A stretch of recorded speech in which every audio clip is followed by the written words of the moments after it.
92 మెగావాట్ల విద్యుత్ మనం డిస్కంలకు అమ్ముతున్నాం. మనం కరీంనగర్ పార్లమెంట్ నియోజకవర్గంలో అమ్ముతున్నాం, మనం కొనుక్కుంటలేము. కాబట్టి రైతు సమాజం అంతా కూడా ఆలోచించండి. మీరు విద్యుత్ కొనుక్కునే స్థాయి కాదు, మీరు విద్యుత్ అమ్ముకునే స్థాయికి రావాలి. ఇప్పటికే వ్యవసాయం అంటేనే ఒక భారంగా భావిస్తున్నాం. మనం పెట్టిన పెట్టుబడి వస్తుందా రాదా అన్న పరిస్థితిలో ఉన్నాం. దీని తగ్గట్టు కరెంటు ఛార్జీలు ఇవన్నీ కూడా మనం భరించలేని స్థితిలో ఉన్నాం. కాబట్టి ఇలా మీరు ముందు రండి, ముందుకొచ్చి కేంద్ర ప్రభుత్వం యొక్క సంక్షేమ పథకం ఇచ్చిందో పీఎం కుసుమ్ యోజనలో మీరందరూ భాగస్వామ్యం కండి. సోలార్ ప్యానెల్ ఏర్పాటు చేసుకోండి. మీరు విద్యుత్తును అమ్ముకునే స్థాయికి రావాల్సిందిగా మీ అందరికీ విజ్ఞప్తి చేస్తూ, దీనిలోనే అనుమానాలుంటే సంబంధిత అధికారులను మీరు కలవండి. వాళ్ళు కూడా మీ దగ్గరకు వచ్చే ప్రయత్నం చేస్తున్నారు. మీ అనుమానాలను నివృత్తి చేసుకోండి.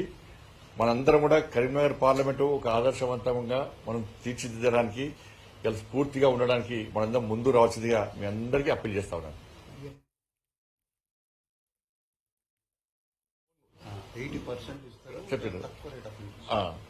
80% లోన్ ఇస్తారు. దీనికి అన్న 5 లక్షలు పెట్టాలి, 3 లక్షలు పెట్టాలి, 2 లక్షలు పెట్టాలి, 50,000 పెట్టాలని కాదు. 80% లోన్ మీకు ఇస్తారు. దాని సబ్సిడీ మళ్ళా తక్కువ ఇంట్రెస్ట్. 80% లోను, తక్కువ ఇంట్రెస్ట్. కాబట్టి దాని షూరిటీ ఏంటంటే సోలార్ ప్యానెల్ షూరిటీ. మీ ఇంటిలో సోలార్ ప్యానెల్ కూడా అదే షూరిటీ. దానికి మళ్ళీ వేరే షూరిటీలు అవసరం లేదు. మీ ఇల్లు కుదబెట్టాలి, లేకపోతే గవర్నమెంట్ లో షూరిటీ ఇవ్వాలి, మీ ల్యాండ్ కుదబెట్టాలి, దానికి ఏం లేదు. ఆ సోలార్ ప్యానెల్ షూరిటీ ఏం అవసరం లేదు. 80% లోను. ఇది మీకు ఏం బడ్డన్ ఉంటుంది, దీనికి ఏం బడ్డన్ ఉంటుంది, ఉల్టా మీకు ఆదాయం వస్తుంది దీని ద్వారా. దాన్ని గుర్తుంచుకోవాల్సిందిగా అందరికీ అప్పీల్ చేస్తా ఉన్నాను.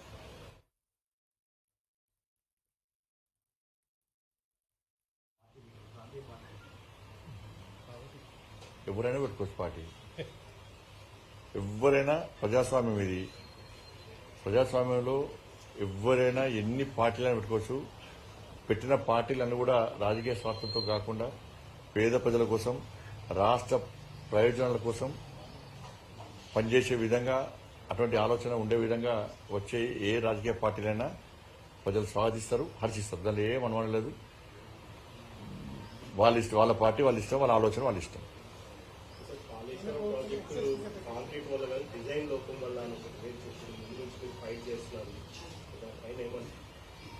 ఇప్పుడు డిజైన్ చేసింది ఎవరు? వాళ్ళే డిజైన్ చేసింది. ఆ ప్రభుత్వమే. ఎందుకంటే కేసీఆర్ పెద్ద ఇంజనీర్ కదా, ఇంకొక అవకాశం ఇచ్చిండు. టోపీ పెట్టాడు, చెల్ల కట్టబట్టిండు, అసెంబ్లీలో కూర్చున్నాడు. అసెంబ్లీ కూర్చుంటే స్టిక్ పెట్టి మొత్తం డిజైన్స్ పెట్టాడు. దానికి ఇంజనీరు అన్ని నేనే అన్నాడు. డాక్టర్ నేనే, ఇంజనీర్ నేనే, రైతు నేనే, అన్ని నేనే. అన్నిటికీ అన్ని వేషాలు వేసిండు. కాబట్టి ఏదైనా బీఆర్ఎస్ పార్టీ ప్రభుత్వము, బీఆర్ఎస్ పార్టీ అప్పుడు బీఆర్ఎస్ పార్టీ ప్రభుత్వం, బీఆర్ఎస్ పార్టీ దానికి బాధ్యత వహించాల్సి వస్తుంది. దాంతో కాంగ్రెస్ పార్టీ ప్రభుత్వం విచారణ చేస్తుందంటే విచారణ ఏది అంటే సిబిఐ అంటది. సిబిఐకి నివేదిక తయారు చేస్తారు, అది కూడా చక్కగా తయారు చేయరు. రాష్ట్ర ముఖ్యమంత్రి బీఆర్ఎస్ పార్టీతో కుమ్మక్కాడు.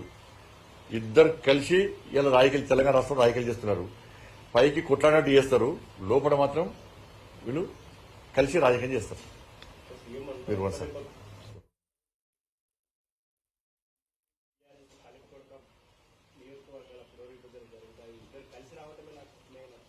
మరి ఎందుకు భయపడుతుంది ముఖ్యమంత్రి? నియోజకవర్గాల పునర్విభజన 33% మహిళా రిజర్వేషన్ అన్న వెంటనే రాష్ట్ర ముఖ్యమంత్రికి టెన్షన్ స్టార్ట్ అయింది. డిప్రెషన్లో పోతున్న రాష్ట్ర ముఖ్యమంత్రి.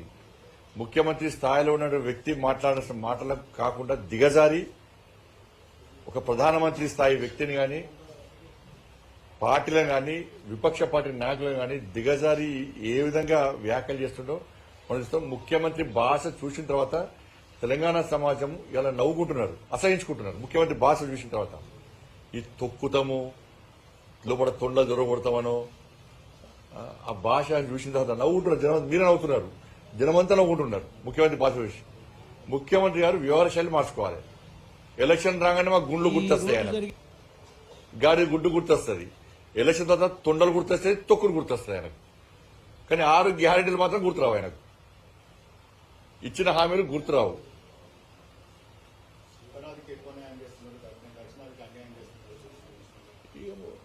ఫస్ట్ నీ తెలంగాణ రాష్ట్రం నుంచి ఫస్ట్ ఏడుమని ముఖ్యమంత్రి గారిని.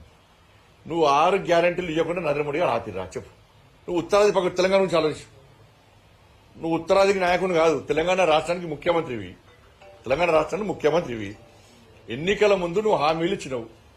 ఏమని హామీలు? 6 గ్యారెంటీలు బీఆర్ఎస్ పార్టీ ప్రభుత్వము 8 లక్షల కోట్ల రూపాయలు అప్పు చేసింది, అప్పులు తీరుస్తాము, 6 గ్యారెంటీలు 100 రోజులు కూడా అమలు చేస్తాము అన్నావు.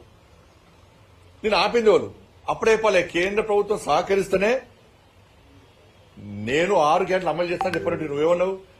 ఎవ్వరు సహకారం అవసరం లేదు, నేను 6 గ్యారెంటీలు అమలు చేస్తాను. ఫస్ట్ నీ 6 గ్యారెంటీ గురించి చెప్పు. ఫస్ట్ 2,500 రూపాయల మహిళలకు, 4,000 రూపాయలు ఆసరా పెన్షన్స్, తులం బంగారము, స్కూటీ, ఉద్యోగాలు, డిఏలు, పిఆర్సీ, ఇవన్నీ రైతు భరోసా, రైతు కూలీలకు 12,000 రూపాయలు, ఉద్యోగులకు నిరుద్యోగులకు నిరుద్యోగ వృత్తి.